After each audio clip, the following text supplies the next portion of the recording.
I am Mark. And I'm Josh. And I am Chris.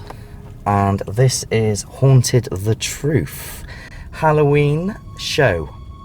Basically, what we do is paranormal investigations, and we're going to tell you about some stories in and around Bristol area, in particular snuff mills, and the things that we have come across that seem to make no sense whatsoever. No.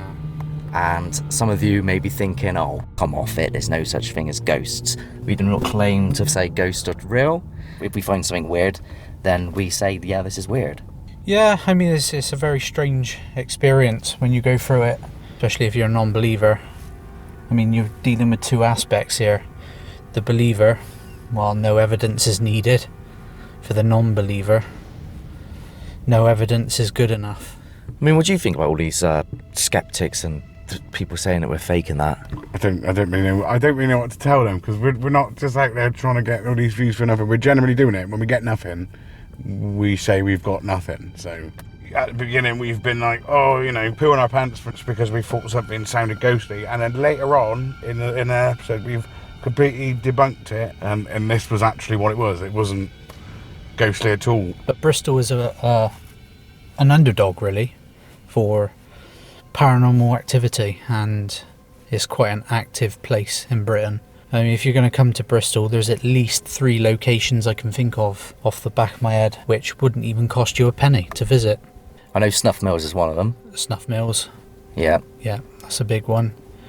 There's Stoke Park, which is just up the road. Of course.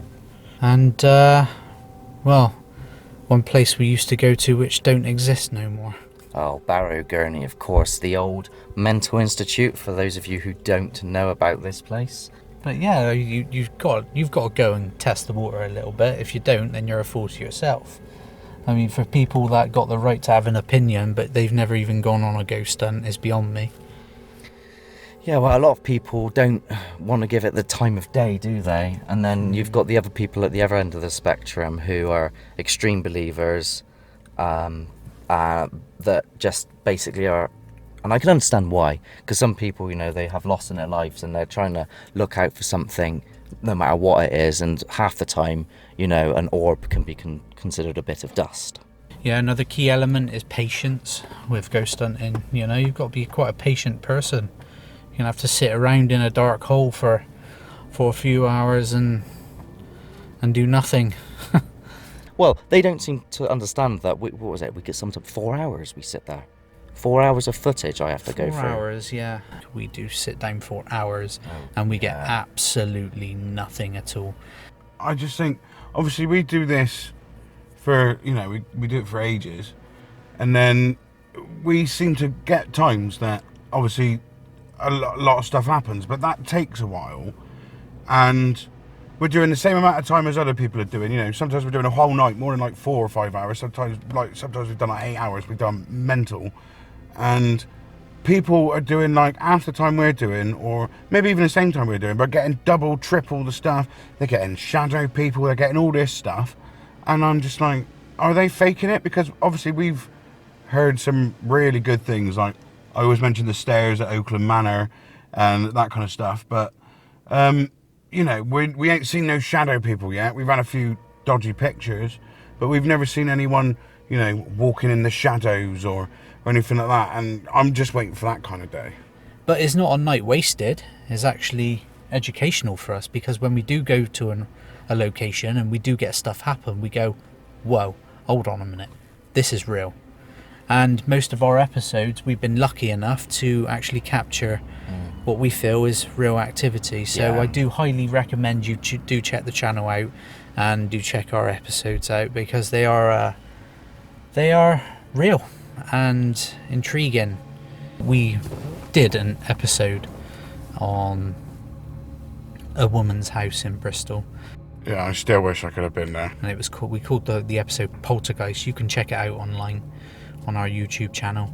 And it was one of the most compelling experiences of my life. It was fantastic to see some of the stuff replayed back on camera, because a lot of the time you tend to forget if you're not recording it, and it always goes down in history as, oh, it was a weird night. But if you've got it on evidence, you can look back and definitely say, yes, this was this and this was that. Yeah, I do recall that particular house and thinking that the story was like, it was rather far-fetched to the point that it was like something out of Insidious or something like a Conjuring or something. I was like, oh, come off it, like it can't be that mental. And then I went from being like Mr. Know-It-all, let's call out every single thing going on, oh yeah, that's that too, being completely flabbergasted by a toy just moving by itself. It's highly recommended for people to watch it because it's scary. It really is. I mean, a lot of people, you know, they're on social media these days saying that they want a scary experience, or every horror film that comes out lately or TV show, don't scare them. Well, this will frighten people because it's legit, 100% legit. And you will see what we call something. We're not sure what, but not enough to call it a ghost, but not enough to not call it nothing. Yeah, this is true, and there's no one really out there with a defined answer. We're dealing with something that could be potentially dangerous. I started this as a complete and utter skeptic. I used to go to ghost hunting events, and I think they used to dread me going to them, to be honest with you, because every time something would happen, I would instantly debunk it. Oh yeah, you used to be a nightmare. You would go to places on your own in the dark, mental asylums, you know, old buildings and stuff that definitely I would never go to on my own. Could have had anyone in there. And you weren't scared of nothing. You were like, no, nothing exists. None of this is real. But now you've changed. Now you do believe in it a lot more. And you're definitely the first to run and leave us on our own if, you know, and I can't keep up with you. I'm a chunky man. Well, it's, you know, when you see things getting launched at you, you're like, yeah, I'm not sitting still now. You're like, yeah, let Josh be the bait. I'm gonna run away here. I always try and send you in first. I know, that's why I don't like it. That's why I'll never go first. It'll be me who dies first. There's a lot of skeptics out there, and the approach they have is question after question after question, and the whys and the do's and don'ts. And I mean, the one big question for me is we don't understand certain things. Like, for example, people claim to see a full-bodied apparition completely covered in clothes. I mean, is there shops in an afterlife? I think the theory is what you die in is what you stay in, or some sort of a recreation somehow. I don't know. I personally think if you enjoy doing it, there's nothing wrong with it whatsoever, and it shouldn't be a frowned upon thing. People seem to get quite offended and seem to think that the dead should be left to rest in peace, which is fair enough, but we don't really know what we're messing with here. And a lot of the time, a lot of people don't like to do it simply because they're scared of the unknown. What do you actually believe? Do you think it's a ghost, or do you think it's something like interdimensional? Do you think there has to be some rational explanation so far-fetched that we haven't found it yet? I don't know what it is. I think it could be anything, because I watch too much science things. Do you know what I mean? Too many different aspects of science. You know, like how time works, and you know, stuff about warp holes and stuff like that. So do you know what I mean? So science is getting to the point now that, you know, they're researching nanobots and stuff like that to, like, for medical use and stuff like that. So we're already in the future.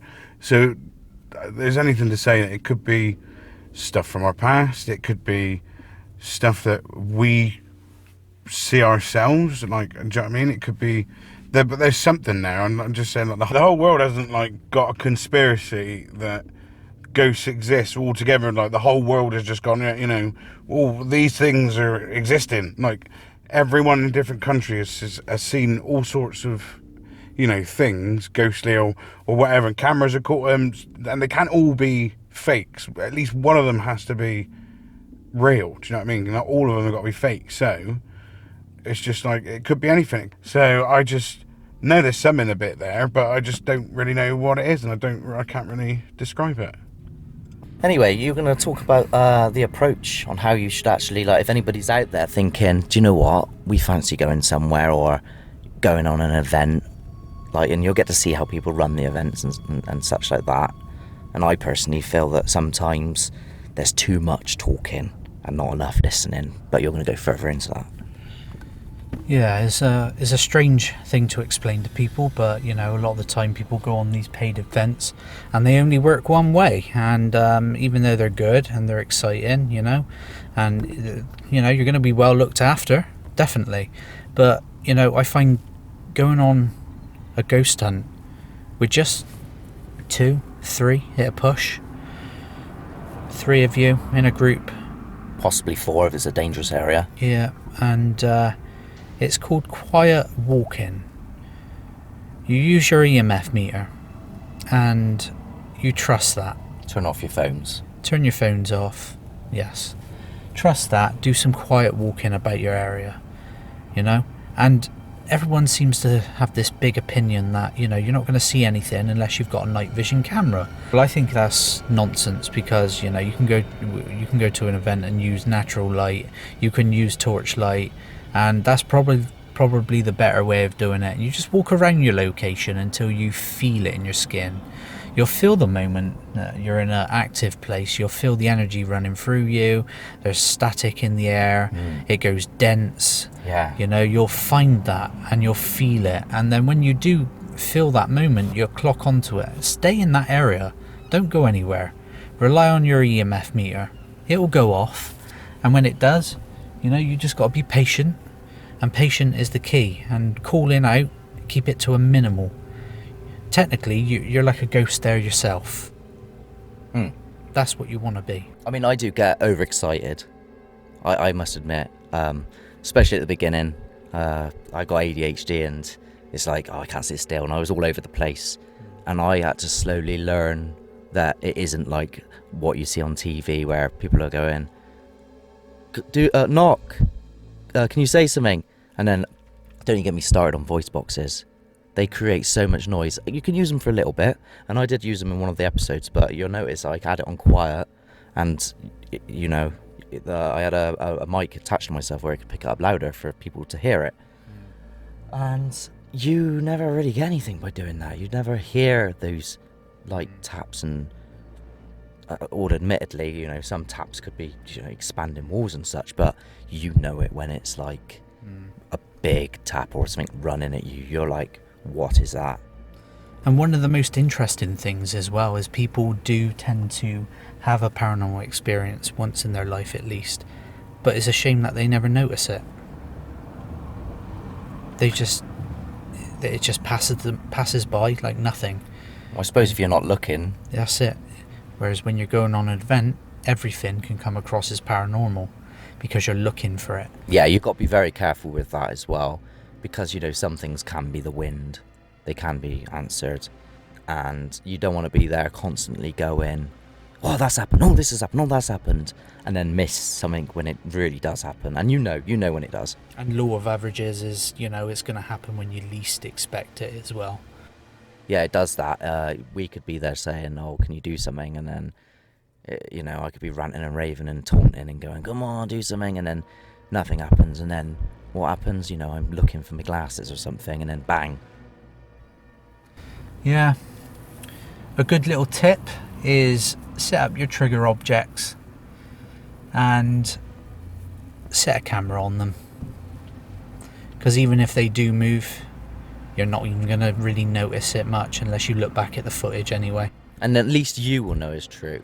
There's going to be people out there which, no matter what you do or how well you set it up, they're going to still say you're faking it, because that's their only answer. Well, that's the world we live in now, Mark. You know, we got access to all sorts of technology and editing software, and, you know, all these apps on your phone that you can mess with just to create something that to go viral online, which in 2 weeks turns out to be fake, you know. And well, that's the big problem. We're all judged now.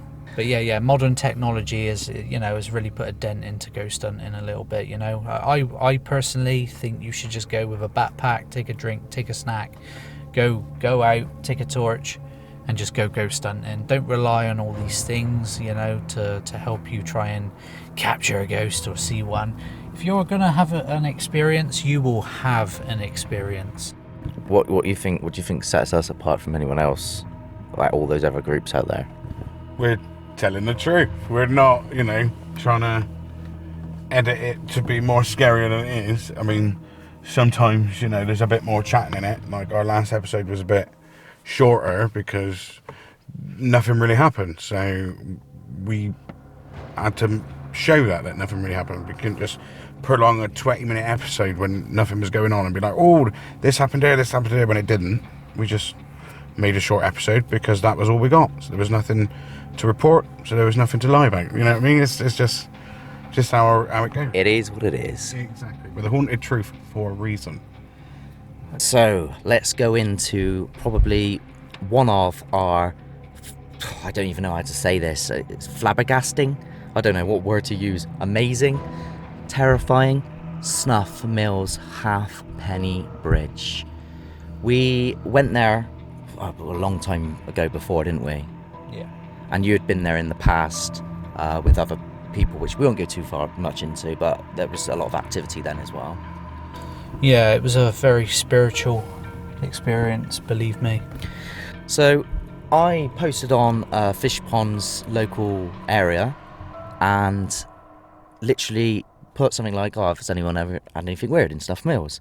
And it went off. People were coming back. My dog don't like going across the bridge. I've had things chucked at me. I've captured this girl on a photograph. And there was this gentleman called Keith, and he basically had a story, went to his house, interviewed him, and some of the stuff he was saying, if I hadn't, been down there myself, I'd be going, yeah, what a load of old rubbish this is. But I knew that it was true. And this place is it's like a portal to another dimension. It's like welcome to the Alamo, isn't it? Yeah, you go there and you won't get anything straight away. We did on one night, but we've had stones chucked at us, and we've tried looking to see where these stones could come from. If it comes from the top of the hill, it hits the trees as it comes through. Some come straight down, some come across. It's just insanity. I rang Bristol Zoo and they said bats aren't unlikely to do that.